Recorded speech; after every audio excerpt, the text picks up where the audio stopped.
But I stumbled upon Gameday.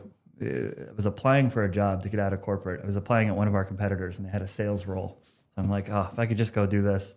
So I went and applied, and long story short, you know how your phone's listening to you? Oh, yeah.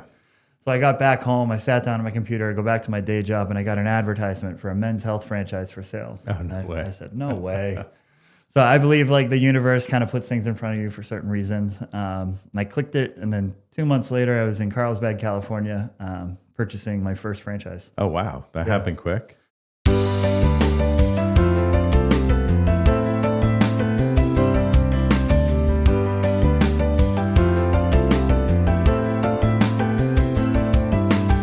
Hello, everyone, and welcome to our favorite part of the week. It's time to listen to Sounds of Health.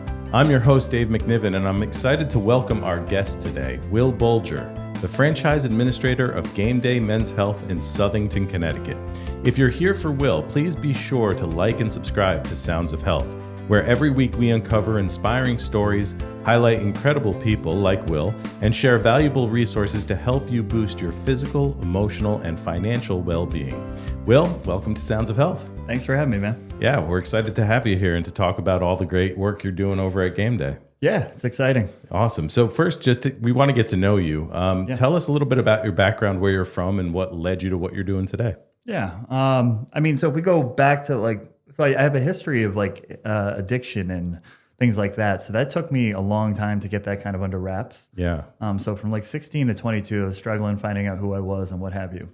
But I eventually ended up in a corporate customer service role, and they were able to help me to get my bachelor's degree and eventually my master's degree. And I went to a school that focused in entrepreneurship. That's great. So I was in corporate. I did medical device sales for about 14 years. Majority of my family owns businesses, mostly in construction. So I knew in the back of my mind that eventually I wanted to own my own thing. Yeah. But I stumbled upon Gameday. I was applying for a job to get out of corporate. I was applying at one of our competitors, and they had a sales role. So I'm like, oh, if I could just go do this. So I went and applied, and long story short, you know how your phone's listening to you? Oh, yeah.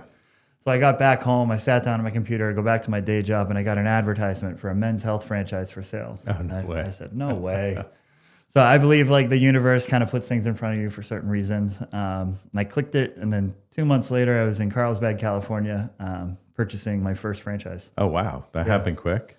Yeah. I mean, you get approved, and you want it or you don't. Now, did you see that type of a franchise being a possibility for you? Was that the type of direction you wanted to go in as far as if you were going to go into business for yourself? No, and that was one of the things that appealed to me about it is I didn't know me being a layperson could get into the medical industry. Prior to that, I was looking at existing businesses, and the business prior to that was when your basement breaks and water floods, right? Sure. We come in and we remodel it and we refresh it and all that stuff. So I was looking at a business like that, just looking at the numbers, trying to make sense of it and see if it's a viable business. When I saw this, it aligned with my interest and my passion of health and wellness. And, if you can do something you love to do, you'll never work a day in your life. Absolutely. Yeah, it's very true. Yeah. That's great. Now, where did you go to school? So that's part of my journey, right? So originally it was Northeastern for engineering, then it was UMass Boston, then UMass Amherst, and then community college, and just trying to struggle through. Figuring it out. But eventually I ended up at UMass Amherst, got my bachelor's degree through online program and working, and then went to a school called Babson in Wellesley, Massachusetts, and got my business in entrepreneurship, master's in business entrepreneurship. Oh, wow. That's great. Yeah. So how long was that program for? 2 years. 2 years? Okay. Yeah, 2-year program, focuses a lot on financials and reading numbers and stuff like that. What I really liked about the school is the teachers weren't just teachers who had gone to school, gotten an education, and decided to pursue a career in teaching.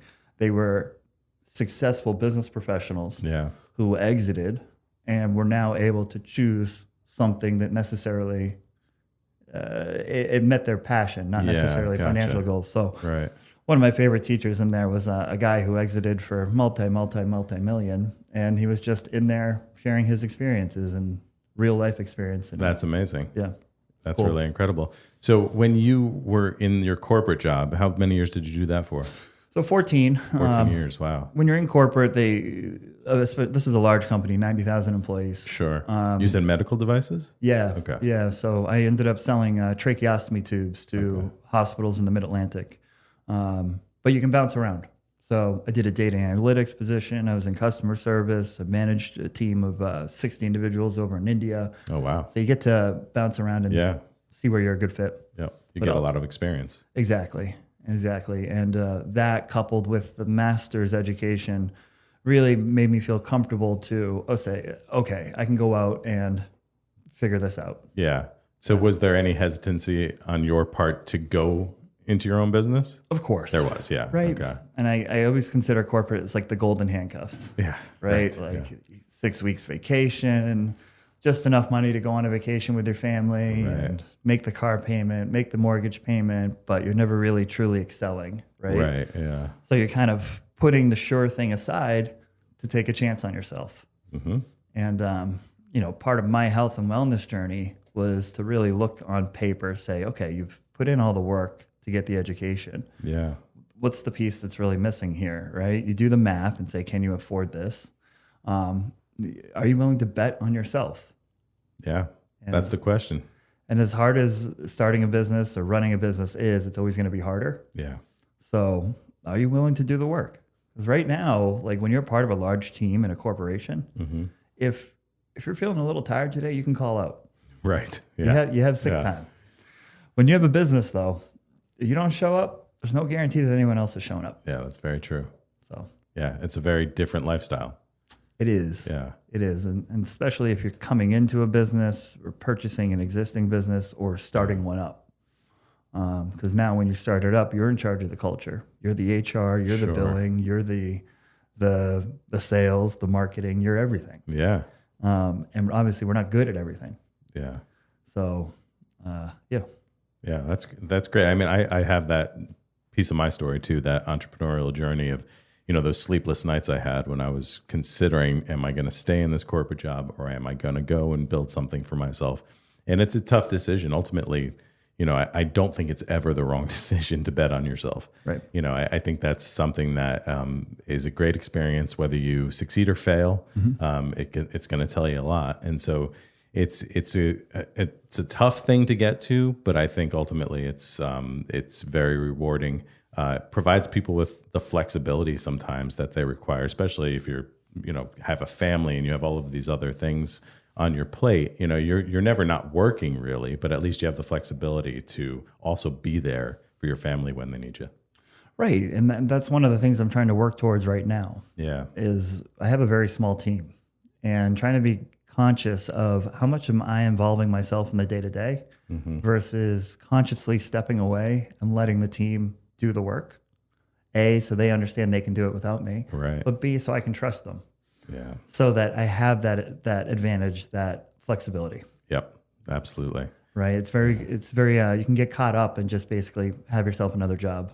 Of course. Yeah. I mean, it's easier, I think, sometimes to do everything yourself because you can trust yourself and it's going to get done. But it's impossible to scale or to get any of that free time back if you're going to continue to operate that way.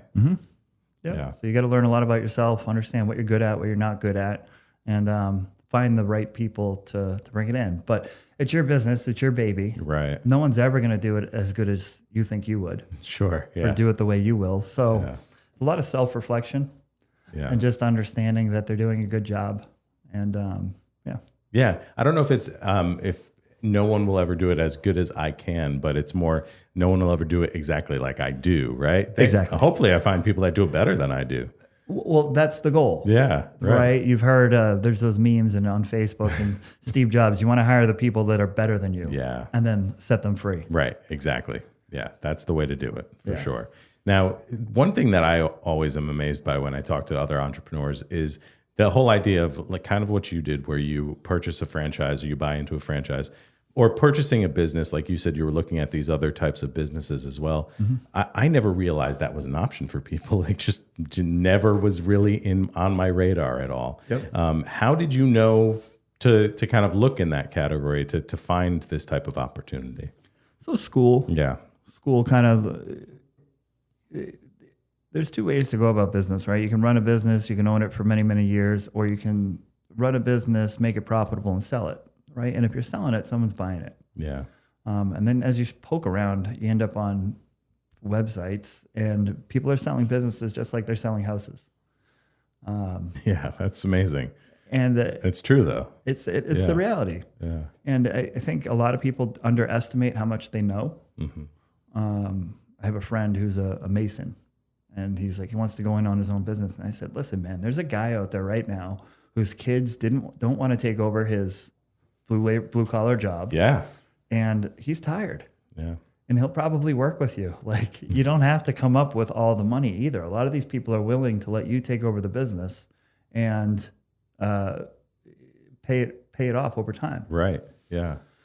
So there's a ton of avenues out there, and there's more and more people. Again, I'm on social media and what have you, but there's more and more people talking about this. And this has become one of those new education things.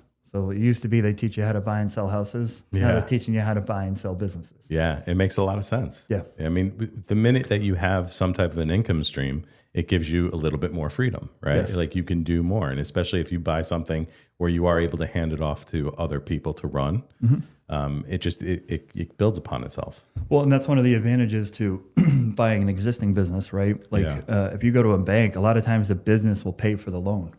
That's actually the goal. Yeah. So you find a business that's generating a certain amount of money. You go through the books, make sure it's all legit. Then you go to the bank. You say the business is generating $500,000 a year. Yeah. The loan's going to cost me $180,000 a year. Here's my skill set.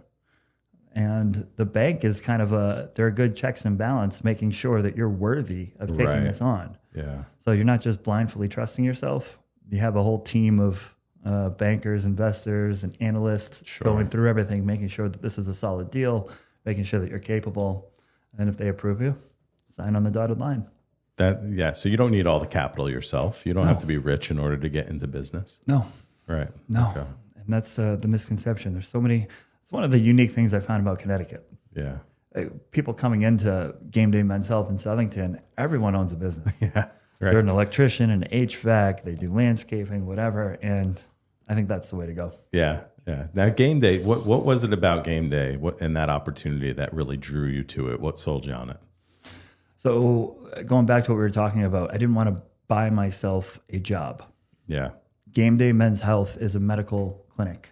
So I hire a nurse practitioner, I hire nurses, I hire a doctor. I can't do that stuff. I'm not a clinician. Right.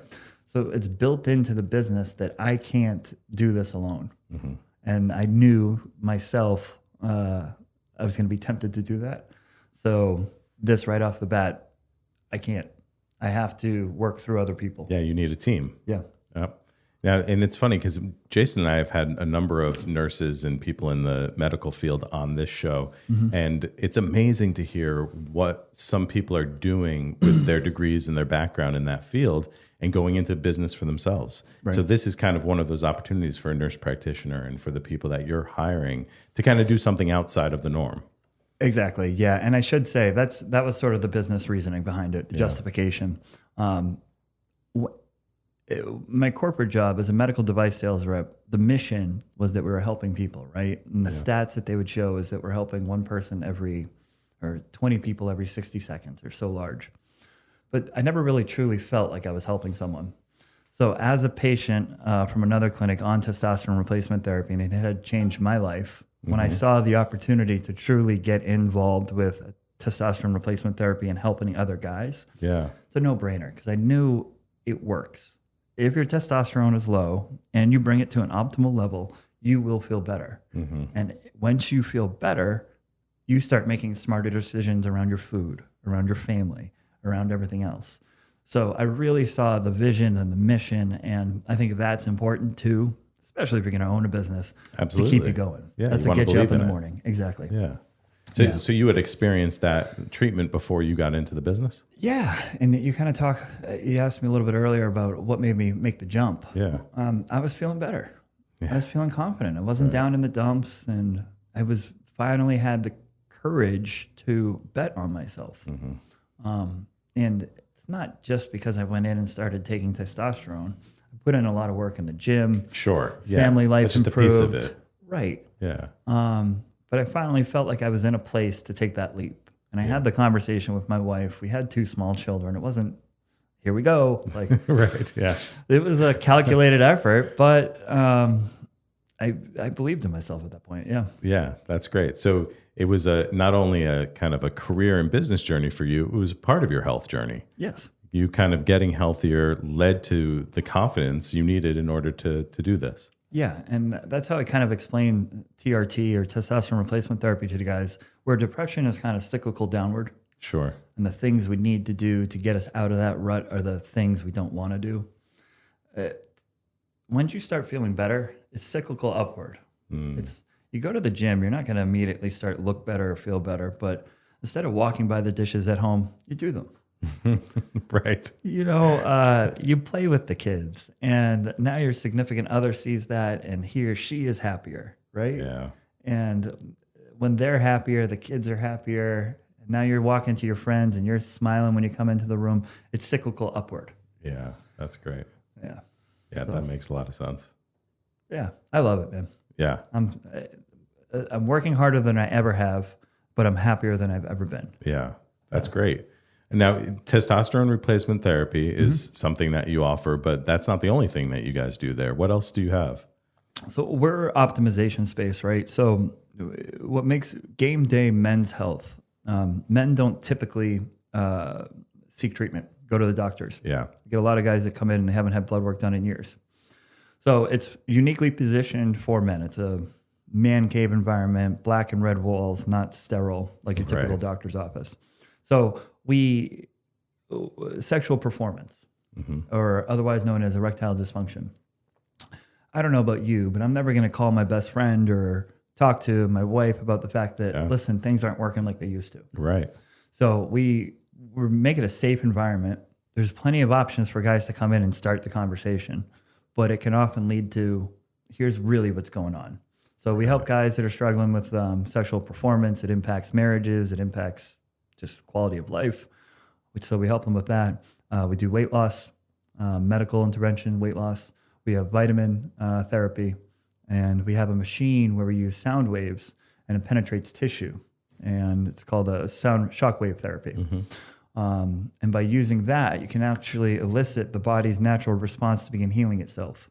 Interesting. So partial tears, carpal tunnel, tendinitis, plantar fasciitis, number of things to help with. So we kind of take guys that are generally healthy and optimize them. That's great. Yeah. That's great. Now, is this something that people can do through their primary care physician and their own practitioners? So I wish the answer was yes, right? The thing is, and I think a lot of people are experiencing this, and I listened to one of your other podcasts, and she alluded to it too, is they don't teach this stuff in medical school. Right. Believe it or not, nutrition is an elective course in medical school. So there's a lot of stuff out there that should be the case, but it's not. So your primary care doctor, if they are up on the latest and greatest, then yeah, they might be able to help you. But more often than not, I find that they're just treating patients for colds, referring them for different specialists and what have you.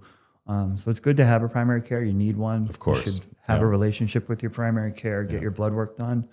But definitely check out other avenues out there and see specialists. Yeah. Yeah. Yeah, I think that's important for people to know. I mean, it is very important to have the right insurance. It's important to have a primary care physician that you trust and like to work with, but that there are all of these other resources. It's kind of the mission behind our podcast, actually, is just making sure people are aware that there's more beyond just the usual day-to-day support that you get through your primary care and through your specialists. Yeah. And the big topic right now is insurance, right? Like, I just saw, some video or article. They're renaming what it means when insurance mandates you to go to physical therapy before surgery. So when you really think about that, you go in to see the doctor says you need surgery, and then the insurance company comes back and say, actually, you need to do 6 weeks of physical therapy first. So we actually don't take insurance at our clinic. Okay. And the reason is now you're just having a conversation with the nurse practitioner, qualified, trained, professional. Yeah. And you two are making decisions about your health with no middleman in the middle. That's the way healthcare should be, in my opinion. But I say that to say primary care physicians are a lot of times restricted at what they can do based on the guidelines that they need to work within. Sure. Yeah. We don't have those restrictions. Gotcha. Yeah, you come in, you're experiencing symptoms, we draw bloods, we check your blood levels, and then you have a conversation interpreting the results, going over the results, and putting a plan together with the nurse practitioner that will be caring for you. That's great. So the nurse practitioner is really educating your clients on what they're seeing in the blood work and Exactly. kind of what the options are. Right. Now, does that always align with something that they would get at the primary care office? Or are there different levels that people are seeing between kind of what you guys do and what they do? Yeah, so there's a standard of care, and again, on one of your other podcasts, she mentioned this too. There's limits, upper limits of testosterone levels, for example, and the limit is anywhere from say 300 to 900. Yeah, and I don't know about you, but the guy who's at 900 feels a heck of a lot better than the guy who's at 300, right? Sure. So don't quote me on this, but what that really is that's a statistical average of all the men over a long period of time. Yeah, and what we're trying to do is guys should be in the optimal range. And there's no reason that if you're at 300, which is technically in the normal range, your primary care would say everything was fine. Yeah. There's no reason why you can't be 700, 800, 900 and feel your best. Mm-hmm. So where primary care would be dismissive, we will take you on. Gotcha. Yeah. Okay. Yeah. Yeah. And it's an education process. Yeah. Yeah. Yeah. There's no cost. There's no obligation to come in and check us out. How can you make a decision on whether or not this is right for you when you don't have all the information? Right. You don't have the blood work. You have questions. You probably read something somewhere, but you're not sure if it's true. Yeah. So come in, meet the person, shake their hand, see if you trust them, and go from there. Yeah. I think that's great advice. Now, where do you see the business going from here? So Gameday Men's Health is a franchise. Okay. Started in Carlsbad, California in 2018, and became the fastest selling franchise in the history of franchise. I guess. I don't know. But long story short, there's going to be a lot of these places across the country. And what we're seeing is it's a movement. Guys are starting to take better care of themselves, period. But hormone replacement therapy is becoming more and more the topic of conversation. And the reason is if you fix the hormones, which are the foundation of everything we do, now you invite better exercise, you invite better nutrition, you invite better relationships, happier people. So again, there's a cyclical positive effect that happens. So Gameday really is a movement to help guys feeling better. And the more better feeling guys we have in the country, the country is going to be a better place. I truly believe that. Yeah. Yeah. So the business, where's it going in the future? I mean, I think the sky is the limit right now. I just opened up or signed the lease for North Haven. Oh, so great. I'll have Southington location and the North Haven location, and you'll see more and more pop up as we're able to. That's amazing. Yeah. That's great. And what are some of the biggest challenges that you have with the business? Well, education. There's still a bit of a stigma around hormone replacement therapy. There's no doubt about it. Testosterone is an anabolic steroid. But the idea is that we're doing therapeutic doses. We're replacing testosterone. We're not, I always joke about this, it's not Arnold Schwarzenegger doses, right? Right. We do get guys that come in and say, hey, I want to put a muscle. And I caution them, like, hey, that's not what this is. Like, might you put on a little bit of lean muscle? Yeah, but you're not just going to go sit on the couch and do that. You still got to go in the gym. Sure, you got to work for it. But no, you're going to look like a healthy guy if you go to work and you do all this stuff. Really, the benefits are cognitive. It's brain fog. It's mood. It's your libido. Things like that. So I don't know if I got away from the question, but no, I mean, I think that's exactly right. You know, I think the challenge is the fact that people don't understand it. Yes. Right? And they're probably hearing certain things about it that might not be fully accurate. Yes. You know, and as we alluded to in the beginning of the podcast, is men typically don't seek out treatment. Correct. They don't talk about these things, whether it's ED or it's testosterone or just feeling not healthy. The suck it up mentality. They suck it up, right? Yeah, you get through your day. You're gonna figure it out. You're not gonna go and get treated. And I think that's something that absolutely needs to change. Yeah. So I did. I remember I was talking with actually Casey McKeon, who was our first guest on our podcast about testosterone replacement therapy, and he said you'd be surprised how many people are utilizing it and for therapeutic measures, and it's all about just changing the conversation because men don't typically talk about it. Right. And he was very open to talk about it. You know, as a fitness professional who's done like weightlifting and bodybuilding, where there's huge stigma of testosterone replacement therapy, you know, he's like, no, this is something that the average person is engaging in for therapeutic reasons. And it's all about just changing the conversation and changing that stigma. Yeah.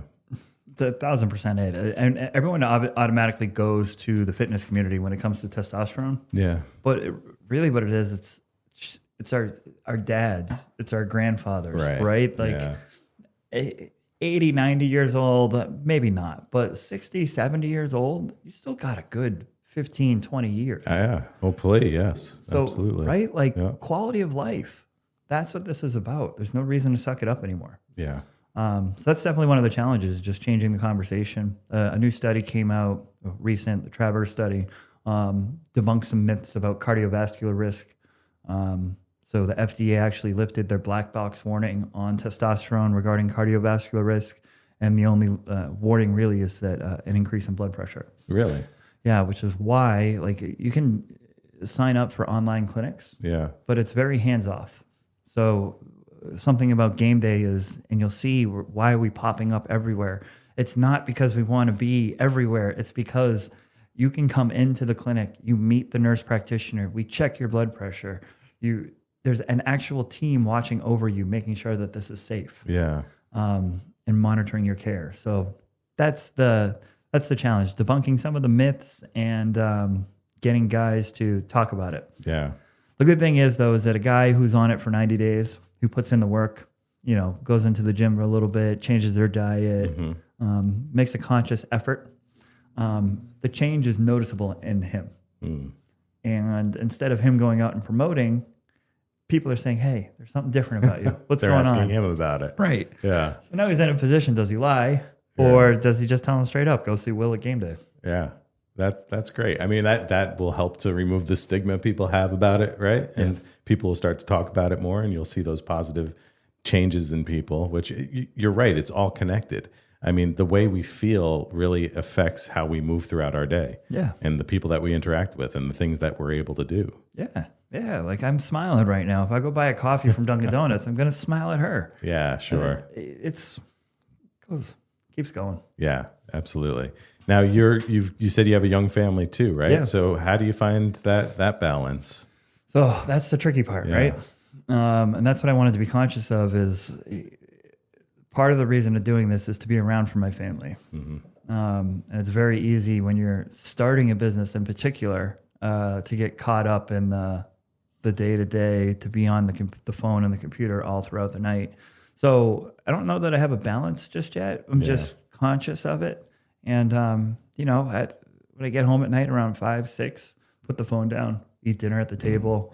The kids are 5 and 4 right now, so not a lot going on. Sure. Birthday parties on Sundays. But that's my effort right now is putting the right people in place so that they can do what they need to do. And then if I need to take my kids to a doctor's appointment or to a baseball game, or if they get into travel sports or dance, whatever it is, I have the freedom to be part of that. Yeah, absolutely. Yeah, that was my goal as well. Yeah, and my kids are now in high school, so it's crazy how quickly it goes. My son's starting kindergarten this year. Oh, wow. That's a big step. Yeah, he's going to get on a bus. Yeah. And I don't have to scroll too far back on my phone to when he's in a high chair throwing Cheerios and SpaghettiOs, So so you can see it already. You got to enjoy it all. Yeah. You got to be there for those moments. That's the important thing. Yeah, and it's tough, right? Yeah. Easier said than done. Completely. Yeah. But just try to remind myself to be present. Yeah. Well, that's good advice for anybody, really. Yeah.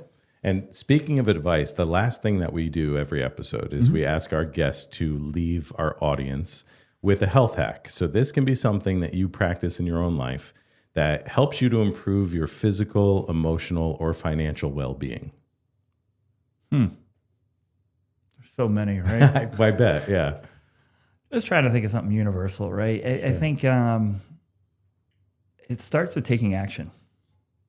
I see people all the time will start tomorrow, and there's no reason to just start today, right? So I was going out last night to buy Dairy Queen. I'm like, I shouldn't be buying Dairy Queen right now. Like, we don't need ice cream. Right. Now I'm going against my life hack here, but the idea is just do what you're supposed to do. Do what you know you should do. Listen to your gut. So if you know you should be saving instead of spending, save. Yeah. You know you shouldn't be eating this, don't. You gotta go. You know you should go to the gym. Get up in the morning, go to the gym. Not tomorrow, today. Right. Yeah. Don't put it off. No, just take one step, then another step, Yeah. and then another step. The next thing you know, it becomes a habit. Yeah. I think that's great advice. And I think it's also important for people, if they do want that ice cream, that they don't necessarily deprive themselves all the time too. No, I think it was okay that you went and got the Dairy Queen. 1,000%, right? Like, and one salad isn't going to make you skinny. Right, exactly. And one Blizzard from Dairy Queen isn't going to make you where you don't want to be. But smarter choices, and it starts with taking action. Yeah. Well, that's great advice. I think people get a lot out of that. Cool. So thank you for that. Yeah. And thank you for joining us on Sounds of Health today. I know you're really busy. You got a lot going on. But it sounds like, Gameday Men's Health in Southington, Connecticut is a place where men should definitely go and talk to someone, especially if you're out there and you feel sluggish, or you feel like you're not optimal, you're not living your best life. Maybe go talk to somebody, see if there's something that, you could be doing better. So thank you guys for being there. I wish you a lot of success as you continue to grow. It's nice you're coming to North Haven. That's very convenient. Yeah. So that's exciting. No, thank you for having me, man. And I always say, just come in. Even if you're not sure, just have a conversation. Yeah, absolutely. Well, thank you again. We appreciate your time and for you being on Sounds of Health. And we'll definitely want to check in with you again. Awesome. Thank you guys for having me. All right. Thank you. And thank you all out there for listening to Sounds of Health. That's a wrap on another episode brought to you by Nutmeg Insurance Advisors and recorded at the offices of Nutmeg Advisory Group. I'm your host, Dave MacNiven, and Sounds of Health is produced by Jason Carubia with music by Rob Haynes. Every week, we bring you stories that inspire, empower, and help you to upgrade your health. If you enjoy the show, please be sure to like, share, subscribe, leave us a review. We love hearing from you and from all of our listeners, and we hope that you will continue on as an important part of our wellness community. Thank you so much, and we'll see you next time.